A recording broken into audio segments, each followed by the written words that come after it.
What is up, fellow summoners? Welcome to the channel today. Thanks for stopping by for another champ refresh video. I've gone through the tech class with Iron Patriot. That's where we started. Moved over into the mutant class with Colossus, and this week I wanted to focus on the science class. And really, I was debating among a couple of different characters. I had She-Hulk, I had Joe Fixit, I had Electro, I had Luke Cage, kind of all in a group, trying to figure out which one I wanted to do. And I think there's one that has kind of stood above the rest as being terrible, dull, boring, weak. What other words could I use to describe him? Yes, it's none other than Luke Cage, old Pillow Fists himself. And it's really unfortunate because the character model of Luke Cage looks really cool. I remember when he first came to the game, I don't want to say there was a lot of hype surrounding him, but he was just a very interesting looking character. He was kind of in between like the regular medium-sized character and the large ones, just kind of a muscular, just cool looking character. And I think a lot of people were excited to see him come to the game and were quickly disappointed once they realized just how bad he was. And I think that this character, he feels like he was pushed into the game before he was actually finished with his development stage. It was like they started the development, they gave him a few things, and then they focused on the defense and then forgot to talk about his offensive capabilities and just pushed him into the game. And I kind of understand the concept of having characters who are more offensive-based characters and characters who are more defensive-based, more of like a tanky character is what we call them. But really, this is not, this is not WoW. This is not World of Warcraft. We don't necessarily need tank characters. I understand that some characters just inherently, because of their build, because of who they are more defensive-minded. But this game really does not benefit you having defensive characters. There's really not a whole lot that you can do with them. Back when willpower, before it was nerfed, you could take a Hulkbuster in and put him on a defensive node, and it was really hard to out-damage willpower that he was getting back because of his defensive capabilities. But those days are long behind us, and really I hate to have characters who have no offensive abilities because there's just not a place for them in the game right now. On defense, you don't see tanky characters outside of maybe Juggernaut because of his unstoppable ability. But if he didn't have that unstoppable ability, you wouldn't put him in there. Characters who inherently do damage, those are the ones we see on defense. So these tanky characters, we don't play with them on offense. We don't use them on defense. They just sit there collecting dust, and we run them through Alliance or through the arena, every couple of hours when we're grinding for somebody. But that's really unfortunate. So again, I like doing these champ refresh videos because I think it gets some of these bad characters kind of back up into the spotlight and gets us talking about them. So I think I've got a couple of good ideas here for Luke Cage, and I want to jump through his abilities real quick before I talk about the changes I would make. So yeah, let me pull up his wiki page here and take a look at it. So there's just a few things here I want to point out quickly before I move over into the update, the big update that I want to see with him. His powers and abilities, they're straightforward. He's got superhuman strength and stamina, extremely dense skin and muscle tissue, which render him highly resistant to physical injury. This kind of plays along with his passive ability of being immune to bleed. I think in addition to that, he should also be immune to incinerate, because that obviously is something kind of on the outside that he would be able to not shrug off, but flames wouldn't be able to hurt him, just like bullets, just like knives and cuts. All of those things wouldn't be able to physically injure him. So he should be bleed plus incinerate immune. I wouldn't make him poison immune because that is something internally that he could still be injured from. So I would make that change to his passive ability. The other big change that I would make here, based upon reading through his powers and his abilities, is the line right there in the middle that says the same experiment which granted him his great strength and durability has also given him a faster than normal recovery time from injury.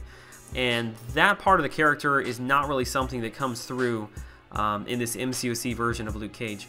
This shouldn't be something along the lines of like a Wolverine or an X-23 who have like instant recovery, instant regeneration that happens right away. This is something more long-term that he can recover from during the fight. And I think the way that I would change it is, right now, if you look through his ability list, he has a chance when he's attacked to gain a physical resistance buff. What I would do is I would link his recovery to the physical resistance buff. And I would give him the ability to gain that buff not only when he is being attacked, but also when he is attacking. Just give it a flat percentage chance to proc Maybe raise it up from, I don't know, 28 to 30% or something like that. You don't want it to proc a lot. But basically, I would make him have a total of 5 stacks, so he can get up to 5 stacks of physical resistance. And the way that I would play it, and stick with me here, I'll try to make this clear, is any damage that you take while you have a physical resistance buff up, you can dash back, you can hold down your block, and I know people hate hold down blocks, I'm not a big fan of them, but we got to have a way to proc it. So any damage that you take while you have a physical resistance buff up, if you dash back and hold block for 2 seconds or 2.5 seconds, whatever it may be, you then start to recover a percentage of that damage over 60 seconds. So it's a really, really long recovery. But the way that I would link the stacks is each stack, you're going to recover 20% of the damage taken while that buff was active. So let's say, you know, the fight is going on, you've got 1 active physical resistance buff, and you get hit for 1,000 damage. So you're only going to be able to recover 20% of that damage over 60 seconds. If you dash back and hold down your block for 2.5 seconds, it converts that physical resistance buff into recovery. So in that case, 1,000 damage with 1 physical resistance buff, that's only 20%. So 20% of 1,000 is 200. And 200 divided into 60 seconds, because it would tick once per second, you know, that's only like 3.3 health. So what I'm saying is you would want to wait until you had maybe your full 5 stacks to get 100%, and you would want to wait until you had, you know, maybe 5,000 or 6,000 damage. If you'd had your full 5 physical resistance buff, you know, so you got 100% of the recovery there, and you had 6,000 damage, you know, 6,000 damage divided into 60 seconds, you know, that's not terrible. That's 100 regeneration or recovery, whatever you want to call it, per second. So it's not like an over-the-top OP regen. It's much more of a longer, drawn-out recovery, again, based upon the damage that you are taking. I would probably, yeah, if I were making the character, I would give him the ability to regen all forms of damage taken while the physical resistance buff is active. So that would be things like, you know, poisons, obviously not bleed because he's bleed immune, but poisons, recoil damage, ability damage like from Limbo, any of that kind of stuff. If it is taking place while he has a physical resistance buff up, when he dashes back, when he holds down to go into recovery, all of that damage should be taken into consideration. And then, you know, percentage of that, however many physical resistance buffs he has up, is what he should start ticking for over 60 seconds.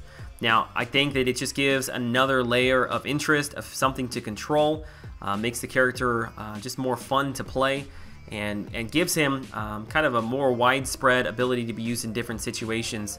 When you've got somebody that can keep himself alive longer, then you've got somebody who can use in multiple situations. So, not an overpowering regen, I've said that before, just kind of a more long-term recovery, but something that you can control. So now on to the part that you want to talk about, and that is fixing the offensive-based character. And it's unfortunate because you look at him and he's like this very muscular, physically imposing character that you think could hit really hard.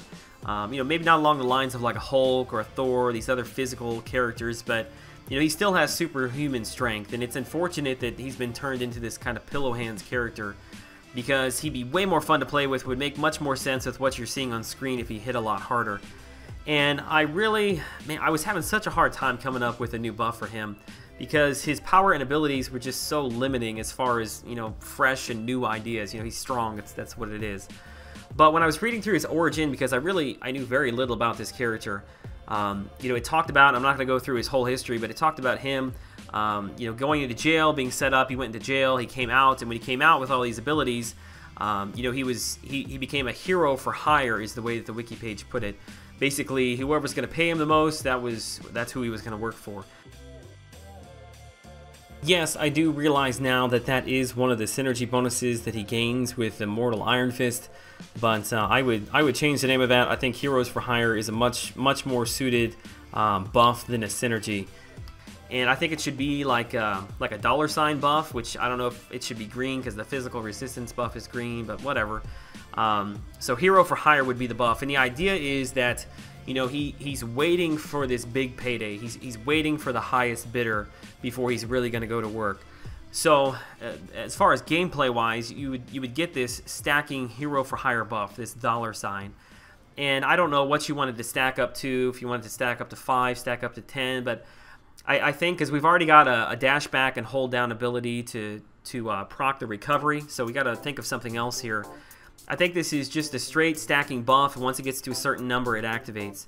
And I think every time that you use a special or the enemy uses a special, you should gain one of these buffs, one of these hero for hire buffs. And once you get to, you know, X number, whatever you want it to be, let's make it 5. You know, he cashes in. Like you can have a little, you can have an animation pop up or the wording pop up like cash in or payday or something like that that goes along with the idea of him finally, you know, finding a job that's paid him enough. He's really going to go to work now. So it would be just kind of a straight percentage increase to, I think we should tie it back to his recovery. So maybe like a 10% increase to his recovery, a 10% increase to his damage, his crit rate, his physical resistance. I mean, something that really makes him formidable, that you really want to try. You know, you want to try to use specials as much as you can to stun. You want to use your specials for the extra damage. You want to hit as hard as you can for this small amount of time. And let's make it, I don't know if 10 seconds is too long. You know, probably somewhere between 5 to 8 seconds. I don't know, maybe 10 is enough. You can all debate that, but just the idea of having the hero for hire, for having something to build up to, kind of lining everything together, and you know, okay, here once I get one more of these buffs, once I bait out a special, once I use a special, okay, it's go time, and then you kind of time all of your damage in between that. Again, with having it kind of tied back to the recovery as well, that's all kind of a flavor that works together, making the character more intriguing, more fun to play, more you need to think about, and overall just a better experience. As far as the signature ability Tough It Out goes, I think if we made those changes that I've already talked about and discussed, you know, I think Tough It Out could probably stay where it's at as far as him becoming indestructible and ignoring all incoming damage for a percentage or for a set time there when he takes his first hit. The only other thing is that I would kind of like to see it, you know, proc with the hero for hire buff. You know, when he cashes that out. Maybe if Tough It Out also procced for the first like 3 seconds of that buff, if it was an 8-second buff, you know, if it procced for 3 seconds or 4 seconds or whatever it may be, that way you could really try to just get in there and do a lot of damage without having to worry about receiving incoming damage during that cash out period. So I don't know, Kabam, I hope you're listening. I know you're not. Would love to see some love shown to my bald-headed friend here.